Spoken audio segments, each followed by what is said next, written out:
Hello and welcome back to the first Bricking It of 2025. Today we're going to be making some changes to set 76441, the Hogwarts Castle Duelling Club. But before we change it, we've got to build it. So let's crack this thing open and make a start.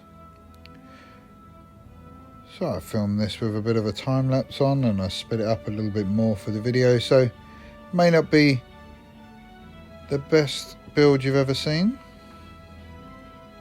but if you'd like to skip it and get on to the changes and upgrades we're going to be making, you will find the time codes in the description below.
So there we go, that's our build.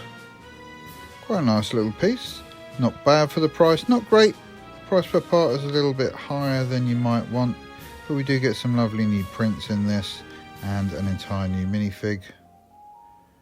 Harry and Draco, stuff we've seen before, although it's nice to get these spell wands in a new colour. We've had the black one before, but the brown, or the dark brown rather, is new. Professor Snape, I really like this latest version of Snape. Wondering if I'd prefer a new head print, but I think on reflection that's just as good. Those parts will go into the collection. And then we have Professor Lockhart, this newest version of him, lovely in this dueling costume.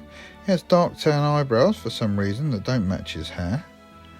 And comparing him to the MOC I made over the summer, ironically just before this set was rumoured to be releasing, you can see that the old one has the medium nougat eyebrows that do match his hair. But beside that, let's compare to our photographic reference. They've gone for a grey hand where I went for dark tan, which I think probably matches a little better. I used the striped legs from Cedric Diggory's third task body.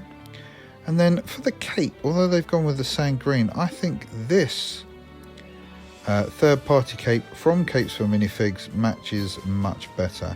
This is their Lando cape, and as you'll notice mine doesn't have the collar on. That's because I snipped it off. Quite an easy process, and used it on my Professor McGonagall in the Battle of Hogwarts. So I'm going to take my favourite parts from each of these and combine them together. We're going to start of course with the Cedric legs, just to get that extra level of detail. The new torso is a must because it's pretty much perfect. We're just going to swap this hand out for the dark tan, which is more a matter of preference or anything, but if you look at the reference photo, the glove isn't the same colour as the torso, and I think we're definitely going to go with the cloth cape. Again, available from Capes for Minifigs, who've recently expanded their range. They are really great customer service. Well, for those of you in the UK, I don't know about internationally, but I know in the UK their customer service is so fast and their product is so amazing. I'm going to go with this new head, even though the eyebrows are a little bit of a funny one for me. I'd love to see that hairpiece in dark tan and see how that looks, but we're committed to the medium nougat for now. I think possibly one of the reasons they went with the grey glove instead of the dark tan is because they've gone with a dark tan wand, but I'm not. I'm going to give him this dark brown one which I was using previously, even though if we take another look back at our photograph you can see he has a paler wand.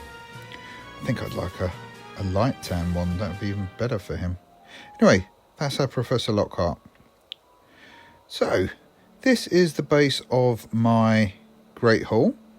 It's a modular piece, it slides in on these rails. I'm just going to clear out the apparition class that we've got in there at the moment. Being watched over by Wilkie Twycross from the Ministry of Magic. It's another one of my MOCs for my display.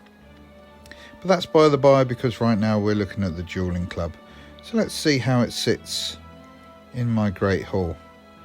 Doesn't look too bad. I've got plenty of studs on the floor for the various other parts I put in, but of course none of them were designed to fit this one, so found a spot, there we go. And of course this row of studs here will be perfect for displaying our spectators.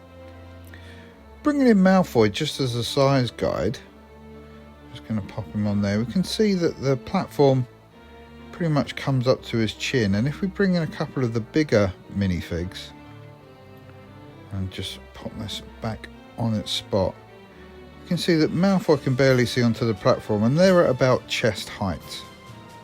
Once we get the snake on here, that's going to be right in Malfoy's eyes, whereas we can see from this shot that the table is about round Justin's waist height.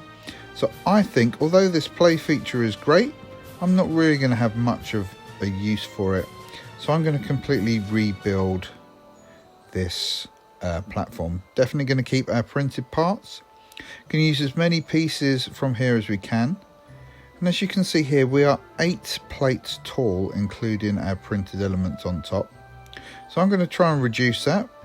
First thing we're going to look at is 4 plates tall. That's a brick and a plate, and on our shorter minifigs that's not too bad, that's probably about right, but I think it looks a bit too low against the full leg length minifigs, so I'm going to go for 6 plates high, basically 2 bricks tall.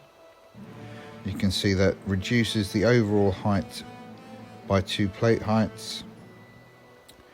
And I don't think that looks too bad. I mean, it's at chest height on the smaller minifigs, but really I'm going to be using either mid legs or long leg figures in this display.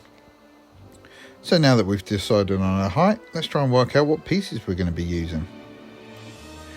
So these are the parts that I salvaged from the original platform. Used quite a good selection. It's almost got me the whole build. I'm just going to add in a couple of reddish brown plates just to give it a bit more stability. You could probably get this selection of sizes from the parts within the kit. I just wanted to make sure I had a nice firm base, so I've got a couple of plates from my collection.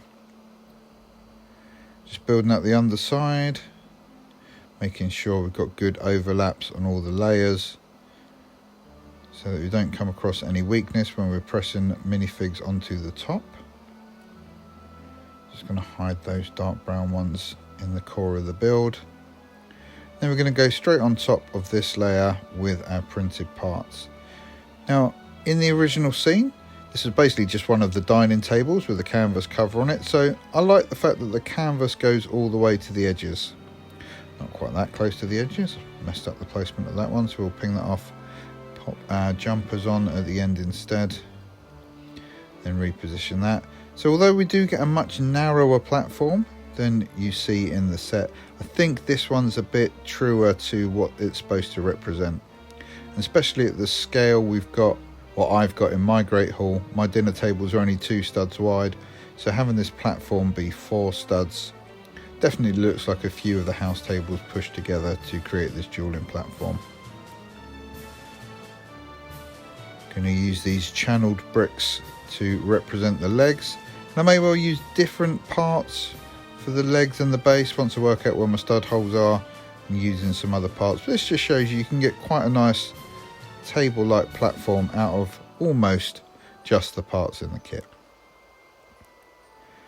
So there we go, we are 6 plates high, exactly the height we wanted. Again, my stud arrangement isn't perfect for the dueling platform just now, but that's not too bad. That's fairly central, looks fairly good. Let's put Malfoy up on top there. And Harry, let's bring in some more of the apparition class just to watch the duel. Again, obviously these are all long leg minifigs because they're representing years 6 and 7. I'll probably have this crowd filled with mid or short leg figures. Pop our spell effect wands in. It doesn't look too bad. You can see the figures behind. Bring in our professors to oversee it all.